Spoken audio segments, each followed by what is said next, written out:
Hello, bonjour à tous. Bonjour un jour. J'espère que vous allez bien.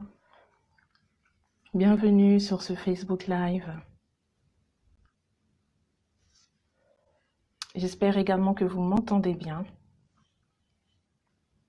Je suis ravie de vous retrouver sur ce Facebook Live. J'espère que vous vous portez bien dans l'endroit où vous êtes.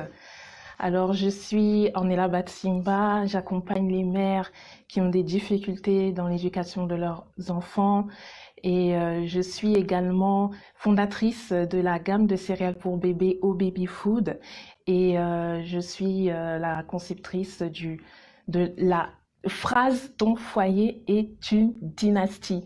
Ton foyer est une dynastie. Oui, j'affectue principalement cette phrase parce que je souhaite que les mères et les futures mères prennent conscience que le fruit de leurs entrailles, que leur enfant n'est pas simplement un petit enfant comme on le voit là, mais que c'est un futur homme ou une future femme d'impact dans sa génération. Alors, je vous souhaite la bienvenue sur ce live.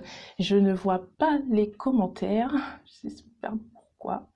J'espère en tout cas que vous m'entendez bien. N'hésitez pas à me le dire si ce n'est pas le cas. Je pense que je les verrai apparaître incessamment sous peu. Alors aujourd'hui, le thème de ce Facebook Live, c'est développe l'empathie chez ton enfant. On verra au cours de ce Facebook Live qu'est-ce que c'est que l'empathie, comment est-ce qu'on le développe, est-ce que c'est quelque chose que l'on a dès la naissance, est-ce que c'est un sentiment que l'on exprime qui est inné ou est-ce que c'est un sentiment que l'on obtient suite à notre éducation. Ensuite, qu'est-ce qui se passe lorsque l'on a ce sentiment-là? Qu'est-ce qui se passe principalement dans notre cerveau lorsque l'on ressent ce sentiment-là de l'empathie? Et puis, comment potentiellement le développer chez notre enfant? Vous verrez au cours de ce live quelques conseils que l'on peut adapter et appliquer dans notre propre foyer. Voilà, je vous remercie. Merci. N'hésitez pas à partager ce live et de l'envoyer à des mères que vous connaissez, à des amis, à des personnes qui peuvent être intéressées et qui seront agréablement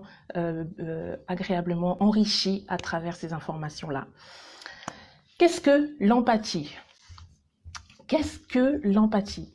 Eh bien, ce sentiment-là, c'est, pour résumer, la capacité de se mettre à la place de l'autre, la capacité de comprendre ce que l'autre ressent et puis éventuellement l'aider. Prenons par exemple, vous voyez quelqu'un qui est blessé, qui s'est fait mal, qui souffre et le sentiment que l'on a en voyant la plaie de la personne, c'est tout de suite en gros, j'ai mal, j'ai la douleur pour toi. C'est comme si c'est nous-mêmes qui avions eu cette blessure, qui avons eu cette plaie. Et c'est ça l'empathie. On souffre comme la personne souffre. On se met à la place de l'autre personne. Et ça nous permet en même temps, par le fait de comprendre sa situation, de pouvoir éventuellement l'aider.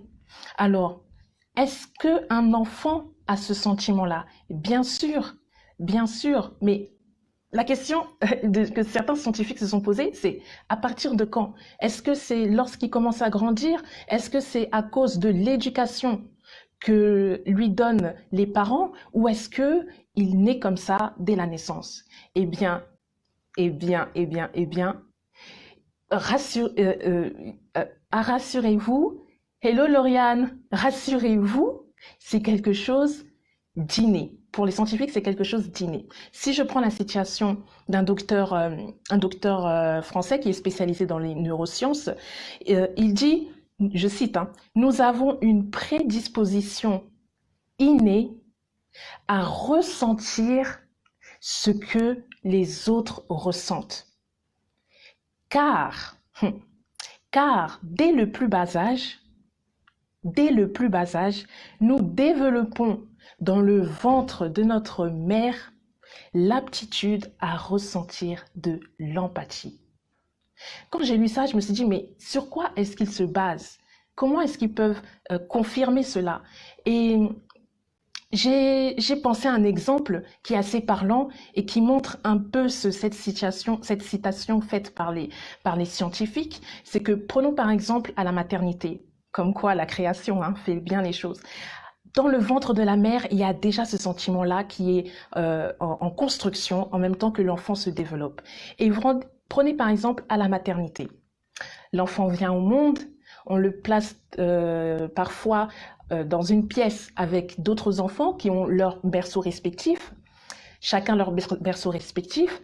Et remarquez bien, si, à tout hasard, un nouveau-né se met à pleurer, il exprime un besoin qui est non satisfait, peut-être parce qu'il a faim, peut-être parce que sa couche a besoin d'être changée, peut-être qu'il a besoin d'attention ou tout bonnement, quel que soit le besoin essentiel, il n'a pas la possibilité de parler, du fait, il exprime cela par des pleurs.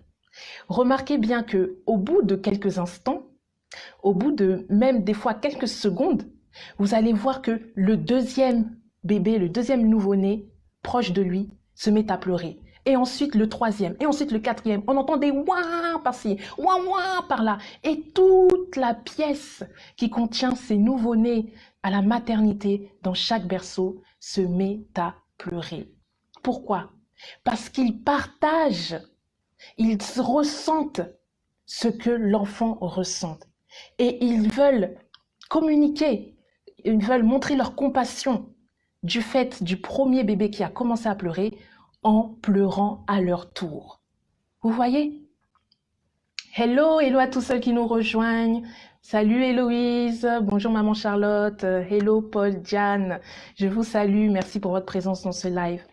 Et c'est comme ça qu'ils expriment leur empathie.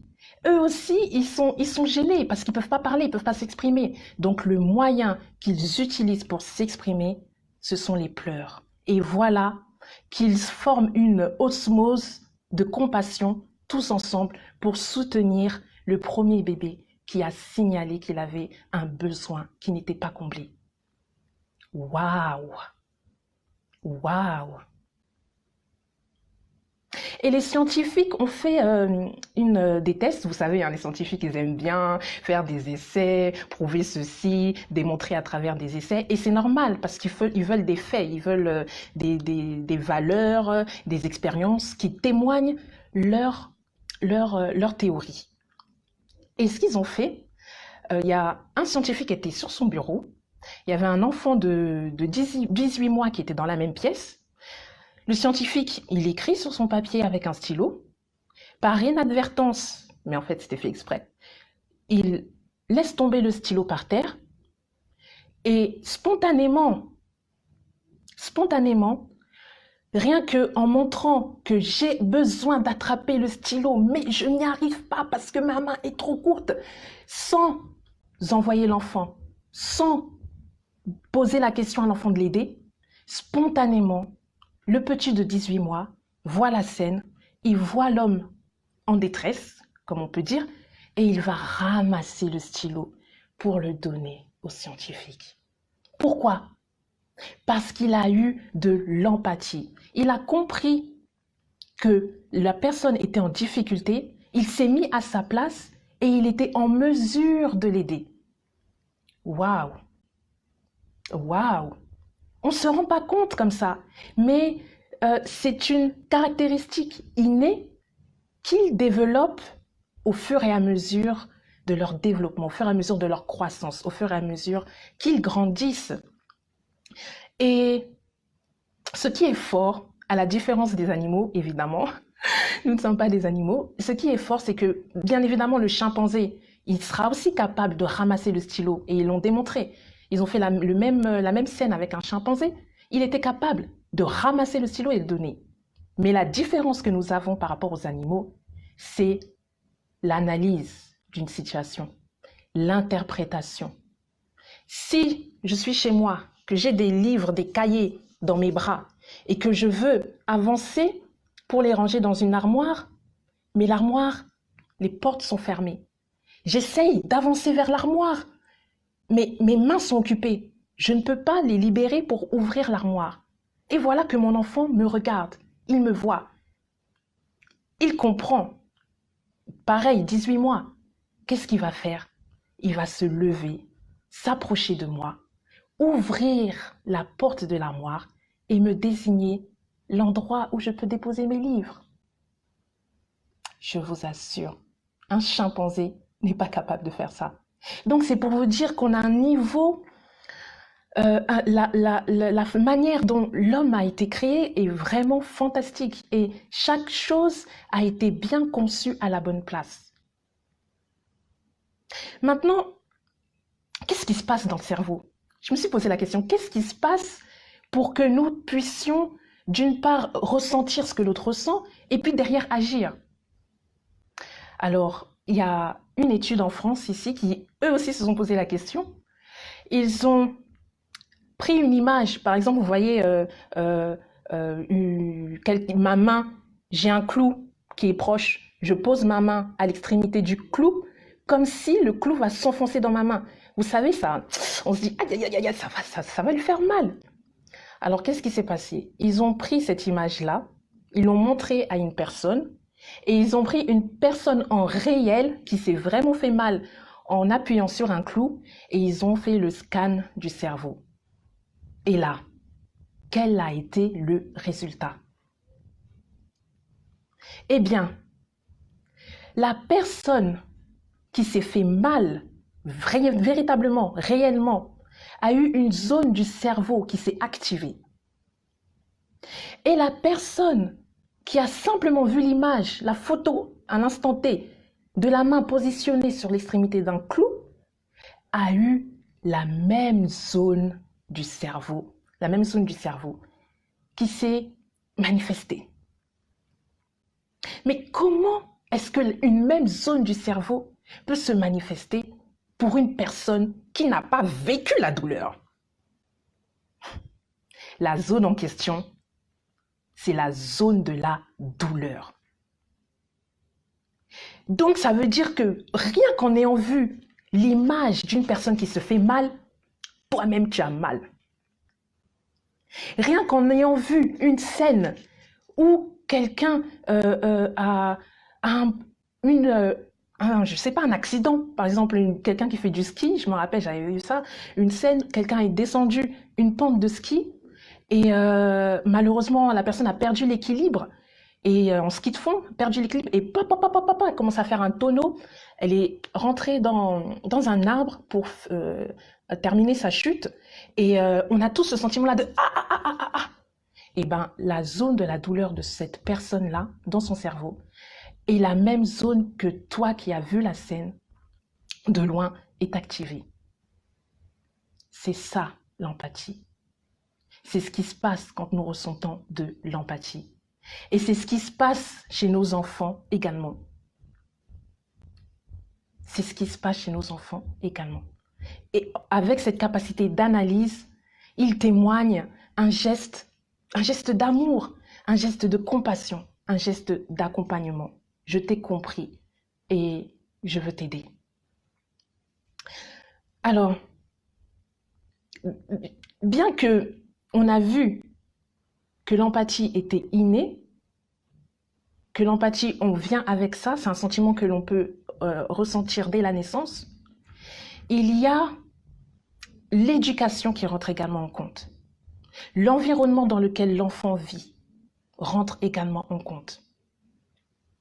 Prenons par exemple si un enfant vit dans un environnement où la famille qui l'éduque n'essaye pas de le comprendre, n'essaye pas de se mettre à sa place, n'essaye pas de compatir à sa douleur.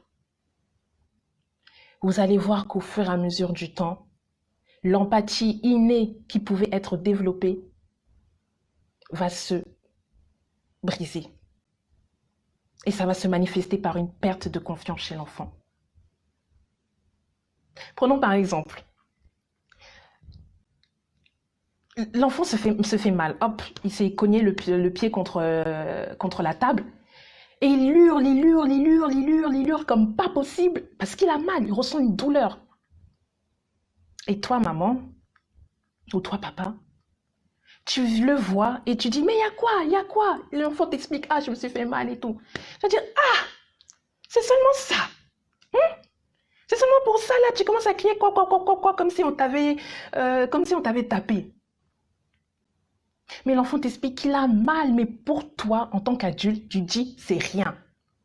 Quand tu agis de cette manière, tu ne partages, tu n'exprimes pas l'empathie, tu ne partages pas la douleur qu'a eu ton enfant à cet instant-là. Et encore plus, c'est comme si tu le négligeais, tu négligeais ce qui s'est passé, tu négligeais sa situation. Et lui, par rapport à ça, qu'est-ce qu'il sent? Il se dit, ah, vraiment, ma mère, mon père, ils n'essayent pas, ils comprennent pas ce qui s'est passé. Moi, j'ai mal. Et il se dit seulement, ah, c'est rien, c'est rien. Tais-toi seulement là, tu fais trop du bruit, ça va partir, ça va partir. Du coup, il va se sentir blessé en lui.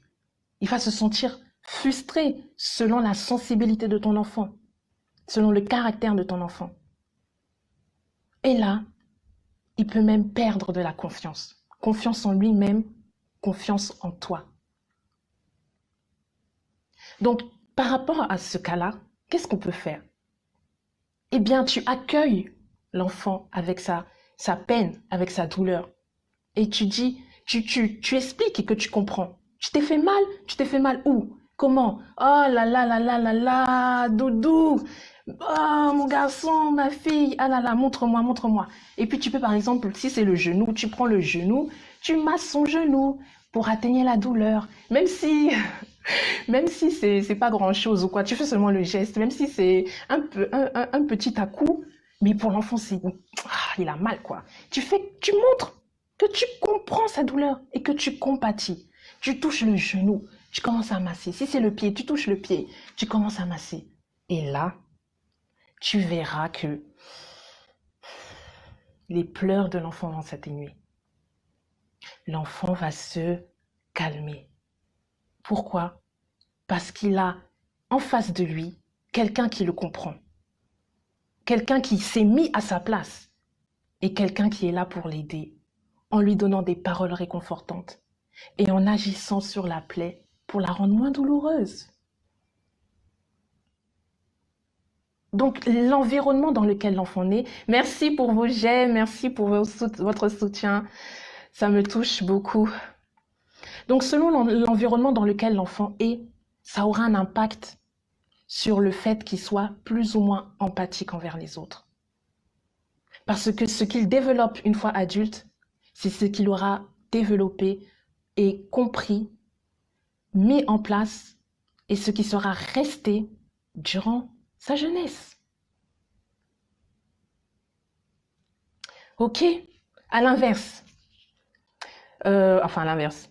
Je vais prendre un exemple un peu plus dur, un peu plus froid, mais c'est exprès pour appuyer le fait que l'environnement est indéniable pour pouvoir éduquer nos enfants avec ce sentiment d'empathie. Si on prend par exemple les enfants soldats, pendant les guerres, des enfants, malgré eux, par force, sont embrigadés par des forces, des forces militaires, je ne sais pas si ça peut être des soldats, ça peut être des rebelles, en tout cas. On entend beaucoup de ces situations-là dans les zones de guerre où des enfants sont raflés de force pour aller faire la guerre. Ils sont coupés de leur famille. Ils se retrouvent dans un milieu qu'ils ne connaissent pas. Et on les forme, on les oblige, on brise toute rationalité en eux pour qu'ils puissent agir selon ce que leur geôlier, selon ce que les geôliers demandent. Donc ces enfants soldats-là, ils sont capables, hello, bonjour à toutes, ils sont capables de faire des atrocités, de tuer à bout portant. Même devant une femme, une mère, un enfant, quelle que soit la personne devant lui, ils n'auront même pas de ressentiment, de compassion, parce qu'ils ont été dans un cadre où on les a façonnés à réfléchir de cette manière, à ne pas se mettre à la place de la personne en face, mais de l'assassiner, de le tuer. Là, on est dans un environnement néfaste, bien entendu. On est dans un environnement où même l'empathie innée qui était en lui se détruit. Il ne reste quasiment rien. Et on voit les impacts atroces. Hello Stéphane Nango, comment vas-tu? Bienvenue sur ce live. Donc, c'est pour ça que je prends cet exemple extrême. Pour montrer que l'environnement et l'éducation ont un impact sur le sentiment d'empathie chez ton enfant. Et je dirais que l'idéal, c'est évidemment de pouvoir comprendre les douleurs de nos enfants, de pouvoir se mettre à leur place dans toute situation, que ce soit le fait qu'il se soit fait mal ou quoi, ou que ce soit quelque chose, une tristesse qu'il a en lui, que ce soit une parole méchante, une parole blessante qu'on a pu lui dire à l'extérieur de la maison, ou même par la famille. En tout cas, à chaque fois que vous voyez votre enfant qui ne se sent pas bien, qui a l'impression de vouloir dire quelque chose, ne le repoussez pas. Mettez-vous à sa place. Comprenez-le. Et lui-même, il va se sentir en confiance auprès de vous et il va libérer la parole. En plus de ça, il voit que vous lui avez montré cette attitude et en grandissant, il va garder cette attitude également.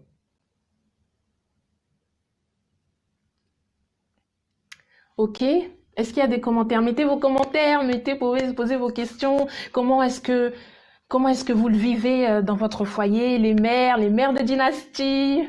Je veux vous voir là, je veux vous lire. Donc, ce que je vais préconiser, ce que je préconise justement, c'est souvent,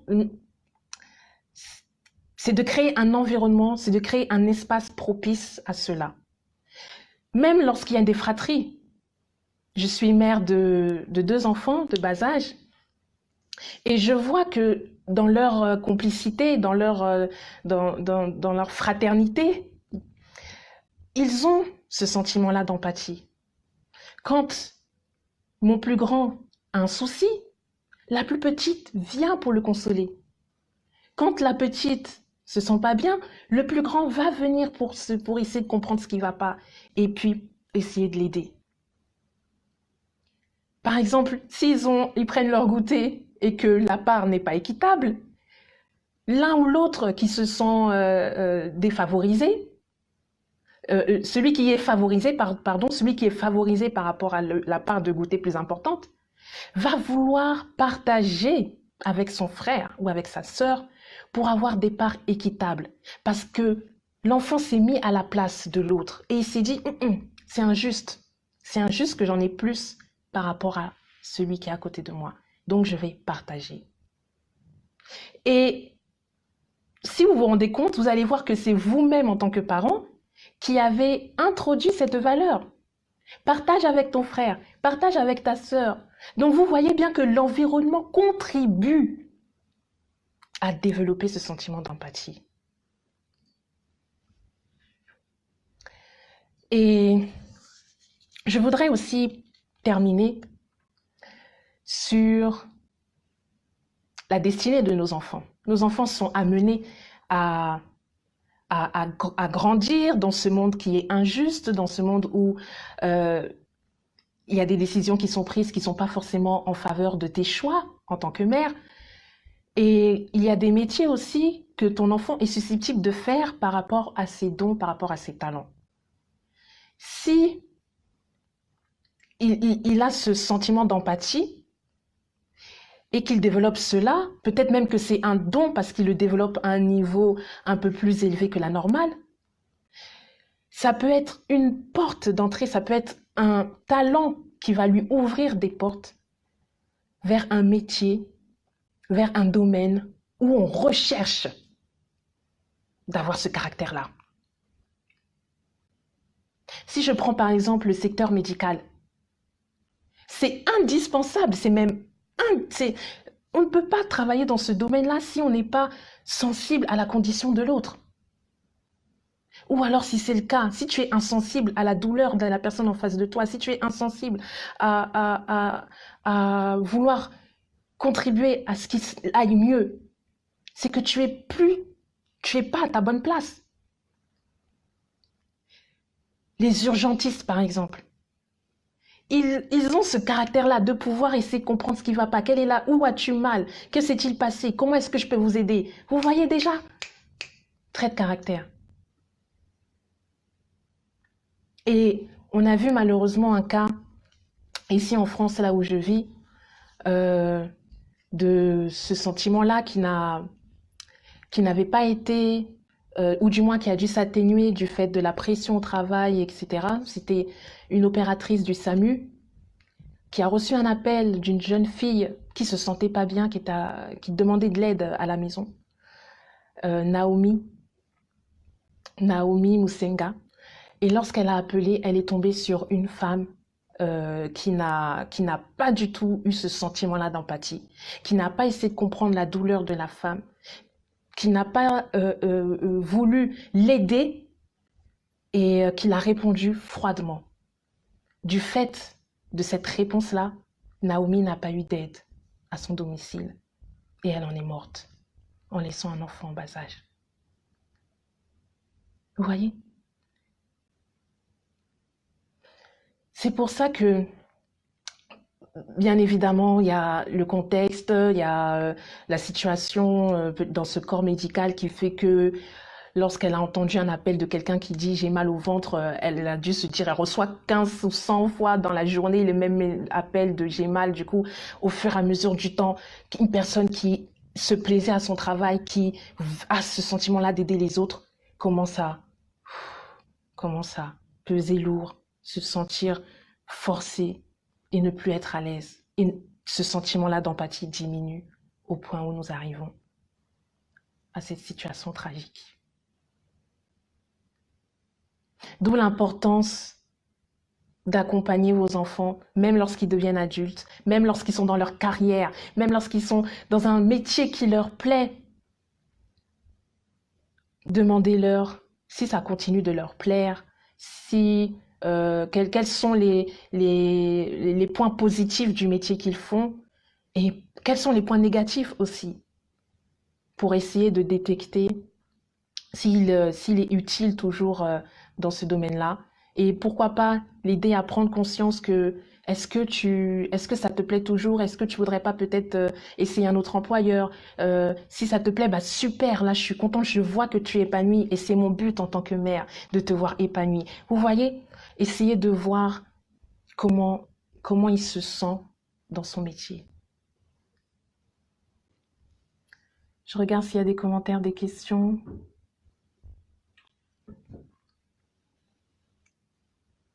Hello Marie-Irène, hello Anne, super, merci si c'est bien reçu. Ok, bon, je voudrais quand même mettre un point d'attention sur les excès. Il y a des personnes qui montrent de l'empathie avec excès, avec, tu te demandes même si c'est réel ce qu'elle exprime envers moi. Est-ce que c'est tellement gros que tu te demandes si c'est pas de l'hypocrisie ou quoi?